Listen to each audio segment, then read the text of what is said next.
Literally লোক ডেকে আমাকে কমপ্লিমেন্ট দিচ্ছে, আমি তাদেরকে চিনি না, তারা ডেকে বলছে তুমি চুল কাটতে গেছিলে, খুব সুন্দর লাগছে তোমার মুখে। এখানে একজন হচ্ছে জেঠিমা, একটা দাদু, বলছে খুব সুন্দর দেখতে লাগছে। ও মাই গড, ই মা আমাকে দেখে কিছু মনে হচ্ছে না? কি বলে কি বলবো, পিছন ঘুরলে তবে না দেখতে পাবো। আর আমাদের ঘর মালিক দিদার কাছ থেকে রিয়াকশন নেব, দেখবে আমি দিদাকে বলবো না আমি চুল কেটেছি, কিন্তু দেখে বুঝতে পেরে যাবে।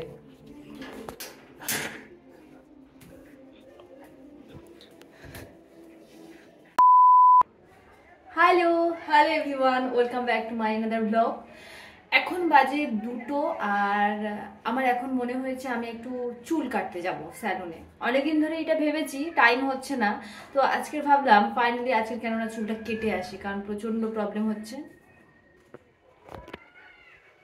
মাথায় প্রচুর হেয়ার ফল হচ্ছে, আর এই চুলটার যত্ন আমি নিতেই পারছি না, এত পরিমাণ হেয়ার ফল হচ্ছে আমার, মানে দেখবে ইনস্ট্যান্ট। বোঝা যাচ্ছে কিনা বলতে পারবো না, এই যে আমার এই অবস্থায় আছি আমি। তো বরাবরই আমি ছোট থেকেই, আমার এমনি চুল খুব বাড়ে, তো বরাবরই আমি ছোট থেকে সবসময় ছোট ছোট চুলই পছন্দ করি। তো মাঝে মাঝে বেড়ে যায়, কিন্তু সেটা আমি বেশি দিনের জন্য রাখি না, কিছু দিনের জন্য রাখি আবার কেটে দিই। মানে আমি যখন যেটা মনে করি আমার চুল নিয়ে সেটাই করি। আর আমার বড় চুল ভালো লাগে, কিন্তু আমি মেনটেন করতে পারি না, একদম যত্ন নিতে পারি না, মানে সপ্তাহে 2বার শ্যাম্পু করতে আমার তাও অস্বস্তি লাগে।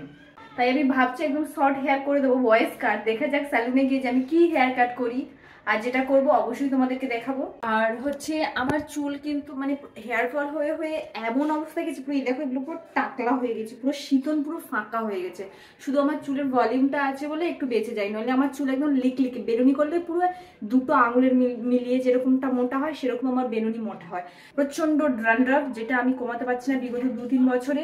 মাথায় প্রচুর সমস্যা হচ্ছে, চুল ফেটে যাচ্ছে, একদম যত্ন নিতে পারছি না, না তেল দিতে পারছি টাইম মতো, সব মিলে একটা খুব বাজে ব্যাপার হয়ে যাচ্ছে। তো আজকে আমি ভাবলাম যে যেমনই হোক না কেন, আর আমি না একটা প্রবলেম আছে আমার, যেদিন আমার মন চাইবে যে আমি যে চুল কাটবো, সেদিন হয় বৃহস্পতিবার, মঙ্গলবার, নয় শনিবার পরে। যেমন আজকে শনিবার, আর এর ঠিক বৃহস্পতিবার দিন আমার চুল কাটার ইচ্ছে জেগেছিল। তো বৃহস্পতিবারটা ক্যান্সেল করে দিই, তো বৃহস্পতিবারটা ক্যান্সেল করে শুক্রবার করেছিলাম। তো কালকে শুক্রবার গেছে, তো কালকে আমার ইচ্ছা হয়নি, আজকে শনিবার, ঠিক আজকেরই আমার চুল কাটতে ইচ্ছা হয়েছে। আবার রবিবারে আমার ইচ্ছা হবে না, আবার গেছি মঙ্গলবারে ইচ্ছা হবে। তো আমি ভাবলাম শনিবার হোক আর যাইবার হোক, আজকে আমি বার দেখবো না, আজকে আমি চুল কেটেই ছাড়বো। সিরিয়াসলি আমার নিজের চুলটা আমার নিজের এতটা পছন্দের, তাও আমার কেটে ফেলতে ইচ্ছা করছে, মানে এত দূর কেটে দেবো, এটা পুরো কেটে বাদ দিয়ে দেবো। বাই দ্য ওয়ে, আমি প্রথমবার পার্লার থেকে চুল কাটছি, তাও আবার মানে এত হিউজ একটা অ্যামাউন্টের। আমি এত অ্যামাউন্ট দিয়ে কখনো পার্লারে গিয়ে চুল কাটিনি, বা পার্লারের কোনো ট্রিটমেন্টই আমি নিইনি, শুধুমাত্র আমার আইব্রোটা ছাড়া। ওকে, তো গিয়ে দেখা হচ্ছে। ভিডিওটা করছি ঠিক এই জায়গায়, এই হচ্ছে আমাদের দিদাদের ঘরের উঠতে, ঠিক এই জায়গাটায়, এই জায়গাটা দাঁড়িয়ে আমি ভিডিওটা শ্যুট করছি, কারণ আমার রুমে একদম আলো নেই, আর ভালো মানে ফোকাসটা ভালো নেয় না।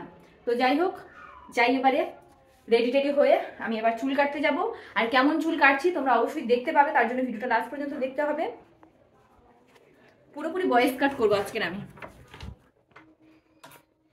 এই যে আমার রুম এখন এই অবস্থায় আছে, জল কমে গেছে। তারপর কিছুক্ষণ আগে যেভাবে মেঘ করে এসেছিল, আমরা ভাবলাম এই বৃষ্টি হবে আর রুমে জল ঢুকবে। ওদিকে হচ্ছে আমাদের রেখা হচ্ছে রান্না বান্না করছে, ভাত হয়ে গেছে। আর আমরা বাজারে গেলে না এই কুমড়োর সাথে এই দানাগুলো নিয়ে আসি চেয়েছে, কারণ এই দানা ছাড়িয়ে ছাড়িয়ে রাখি, যখন আমরা বসে একটু ফোন টোন ঘাঁটি বা এটা ওটা কাজ করি, তখন বসে বসে দানাগুলো ছাড়িয়ে রাখি, তরকারির সাথে খেতে ভালো লাগে। তারপর আমরা শুধু শুধুও খেয়ে নিই। তো যাই হোক, কি ড্রেস পরবো, এটা হচ্ছে আমার ড্রেস রাখার জায়গা। জায়গাটা কেমন হয়েছে আমার রুমের, মানে যে হেঁটে গেলে 10 মিনিট লাগবে, পার্লার আছে। তো আমার অত সাজু গুজু কোনো কিছুর দরকার নেই, জাস্ট একটা ভালো ড্রেস পরবো যেটা ধোয়া হবে, ব্যাস ওইভাবেই আমি বেরিয়ে যাব, এসে স্নান টান করবো। তো ঠিক আছে আমি যাই এখন। তো ওই আমি যখন কলেজ ফার্স্ট ইয়ার ছিলাম, তখন আমি এই চুল ওঠার কারণেই আমি পুরো টাকলু হয়ে গিয়েছিলাম।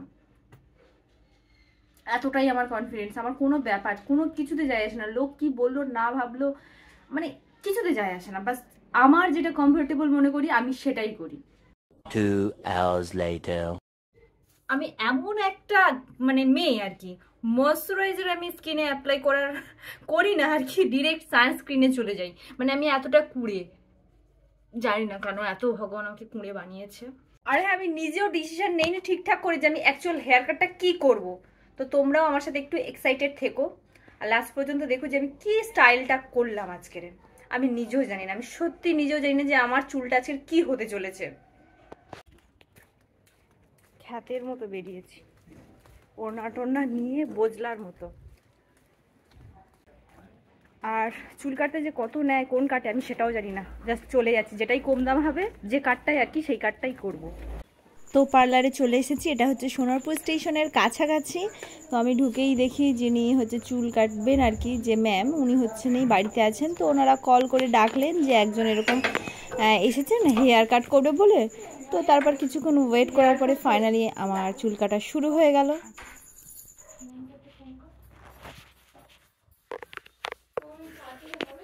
ইয়েস, ফাইনালি আমার হেয়ার কাট ডান। আর তোমরা দেখতেই পাচ্ছ আমি কি হেয়ার স্টাইল করেছি। আমি সামনে লেয়ার অ্যান্ড বব কাট দিয়েছি। আর ওরা বারবার আমাকে বলছিল যে আর একটু ছোটো চুল করে দেবো, কিছু হবে না। তো আমি বললাম যতটা কাটার ইচ্ছে তোমরা ততটাই কাটো, কোনো অসুবিধা নেই। যেমনটাই আমি চেয়েছিলাম তার থেকে আরও ভালো কিছু মানে আমি পেয়েছি। তো ওরা আমার কাছ থেকে রিভিউ নিচ্ছিল যে কেমন হয়েছে একটা ভিডিও করে, ওদের ফোন থেকে আর কি। আমার ফোন থেকে এখন ভিডিও করে দিচ্ছে আমার জন্য। তো আমি ওদের বেস্ট রিভিউটা দিয়েছি, ওরা সেটা আবার পরে পোস্ট করবে মানে ওদের কাস্টমারের কাছে হয়তো, আমি জানি না। তো যাই হোক, আমার এতটা চুল কাটা হয়েছে যেটা দেখে আমার ভীষণ কষ্ট হচ্ছিল, কারণ অনেকটা করে প্রায় 2 বিঘোর মতো চুল কাটা। ওরা বারবার আমাকে কমপ্লিমেন্ট দিচ্ছিল যে এত সুন্দর লাগছে তোমার ফেসে, এটা এত ভালো মানিয়েছে হেয়ার কাটটা। আমার মুখে এই হেয়ার কাটটা এতটাই মানিয়েছে, যিনি পার্লারের দিদি উনি হচ্ছে আমাকে বসিয়ে বসিয়ে বারবার ফটো নিচ্ছিলেন আর বলছে খুব সুন্দর লাগছে তোমার এই হেয়ার কাটটা।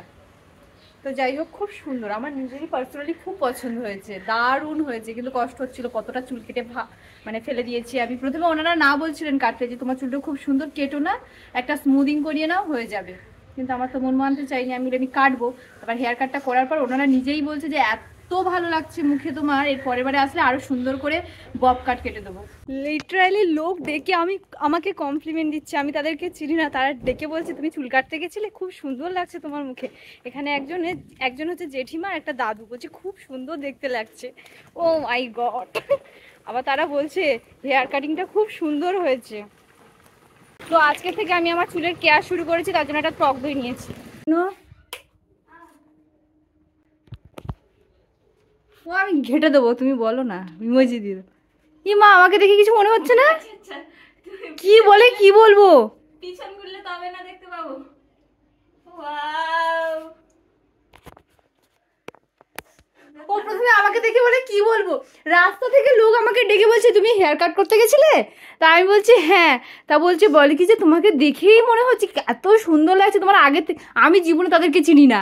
একজন ওই মিষ্টি দোকানের যে কাকিমাটা, ওই কাকিমা, আর একটা কে ওই ক্লাবের কে একটা যে দাদু আর কি বয়স্ক, ও বলছে বলে খুব সুন্দর দেখতে লাগছে তোমাকে এই হেয়ার কাটটা। আবার এরকম করে বলছে হেব্বি সুন্দর লাগছে তোমাকে।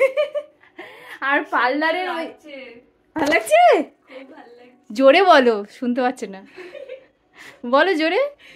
খুব ভালো লাগছে। এটা কি কম না জেনি আমার মা কাটতে দিত। এই সবাই জেলাসিল। আর আমাদের ঘর মালিক দিদার কাছ থেকে রিয়াকশন নেব, দেখবে আমি দিদাকে বলবো না আমি চুল কেটেছি, কিন্তু দেখে বুঝতে পেরে যাবে।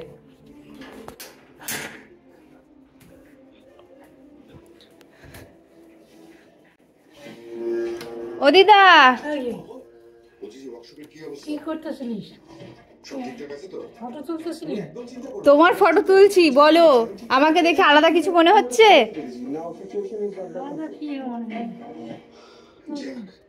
চুলগুলো কেটেছিস, ভালো লাগছে? হ্যাঁ সুন্দর লাগছে তো, সবাই বলছে খুব সুন্দর লাগছে। যাও খেড়া খড়া হয়ে যা, খেড়া খড়া হয়ে। সবার পছন্দ হয়েছে আমার হেয়ার স্টাইল।